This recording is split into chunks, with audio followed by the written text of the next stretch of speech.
You ask Tiger to solve. This deals with linear equations with one unknown. The final result is x equals -5. Let's solve it step by step. Simplify the expression. Expand the parentheses. Multiply the coefficients. Simplify the arithmetic. Expand the parentheses.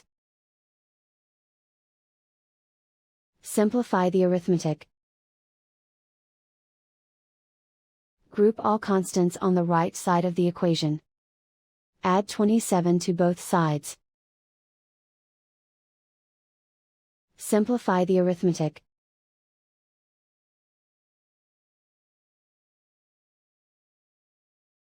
Isolate the x. Divide both sides by -4. Cancel out the negatives. Simplify the fraction. Move the negative sign from the denominator to the numerator. Find the greatest common factor of the numerator and denominator. Factor out and cancel the greatest common factor. And so the final result is x equals -5.